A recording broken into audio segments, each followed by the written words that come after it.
o texto mais mal interpretado pelas testemunhas de Jeová. Bom, pessoal, esse vai ser o tema do vídeo de hoje. Vamos fazer aqui um breve comentário sobre esse texto de 2 de Pedro 1,4, que diz o seguinte: pelas quais nos têm sido doadas as suas preciosas e muito grandes promessas, para que por elas vos torneis participantes da natureza divina, livrando-vos da corrupção das paixões que há no mundo. Bom, esse texto ele é muito citado, por alguns. Uns dizem que nós seremos divinizados, e isso prova que Cristo não é igual a Deus. Porque o fato de Jesus ele ser divino não significa que ele é igual ao Pai, porque também seremos divinos, como o texto aqui diz. Afinal, seremos participantes da natureza divina. Outros interpretam dizendo que esse texto diz que Jesus, que no caso seremos iguais a Jesus, porque iremos participar da natureza divina. Mas será mesmo que é isso mesmo que o texto está dizendo? Bom, eu peguei aqui o texto grego para a gente fazer uma breve análise, de algumas questões. Também peguei outros textos para ilustrar a vocês aqui algumas coisas, tá? Mas antes que eu comece a comentar sobre esse assunto, peço que você se inscreva neste canal se você não é inscrito, deixe o seu like, compartilhe se você puder e quiser. Caso você tenha interesse em fazer um curso de grego do Novo Testamento, aqui está o contato do meu WhatsApp e aqui está a página do meu Instagram, que o link está aqui na descrição. Então, caso você queira seguir lá, é só você entrar aí, beleza? Também temos o curso de hebraico bíblico, só que esse curso de hebraico ele está aqui na parte de membros deste canal. Então, caso você queira fazer parte do curso de hebraico do nível básico ao nível avançado, é só você assinar aí o nível 2. Quando você clica, você tem o nível 1, 2 e 3.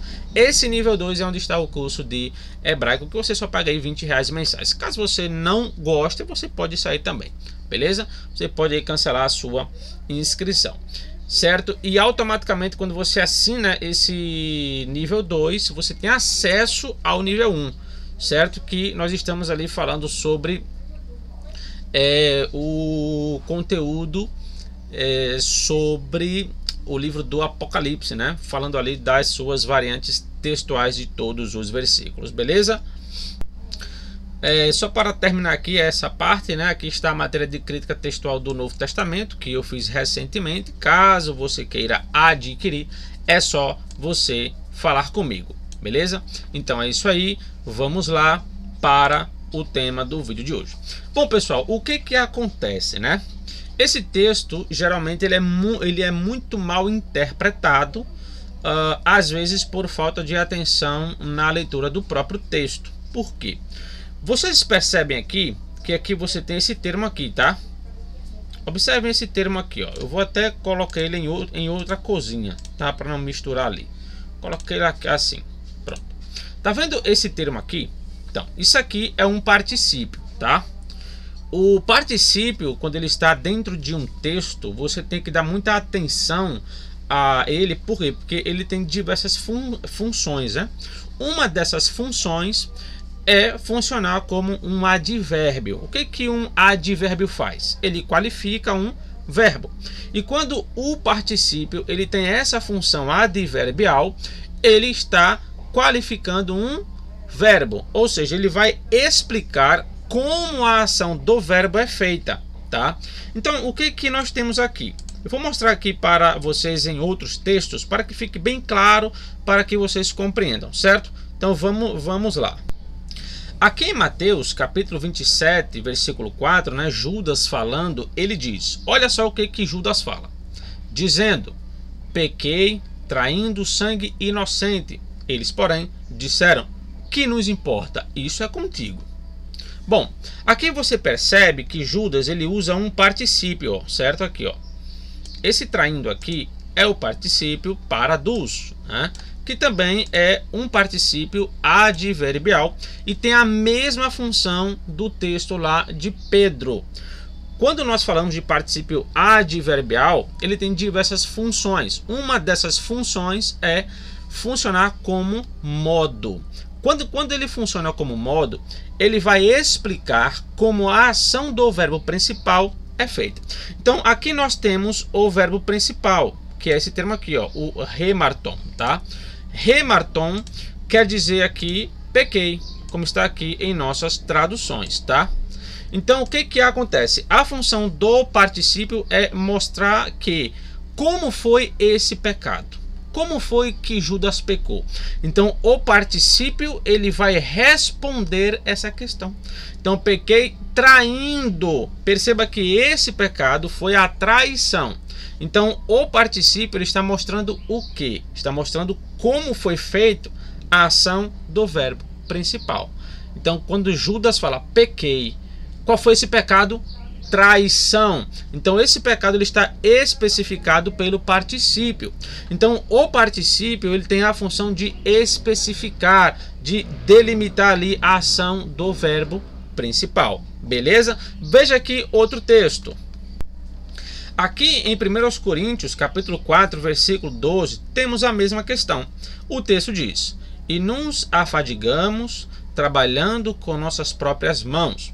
Somos injuriados e bendizemos, somos perseguidos e sofremos." Veja que quando Paulo escreve aqui, ó, afadigamos e nos afadigamos, ele usa o termo aqui, esse verbo, que é o copiomen, certo? Então, copiomen, afadigamos, nós. Como é que nós nos afadigamos? Então, Paulo ele utiliza em sequência o que? Um particípio. O que esse particípio ele vai fazer? Ele vai explicar como é essa fadiga. Ou seja, essa fadiga é trabalhando. Como é que nós nos afadigamos? Trabalhando com nossas próprias mãos. Então, o particípio ele está explicando como que esse afadigamento foi feito. Então, quando nós olhamos o particípio, ele tem essa função de explicar o verbo principal. Agora vamos lá para Pedro, né, que é o texto-chave aqui da nossa questão. Veja que aqui o particípio, né, que é o livrando, aqui ó, livrando-vos, né? Deixa eu marcar ele aqui. E aqui você tem, ó, o verbo principal, que é o genester. Deixa eu marcar ele aqui de amarelinho, aqui ó, genester, tá? Que é vos torneis, tá? Então o que o autor ele está falando aqui, né?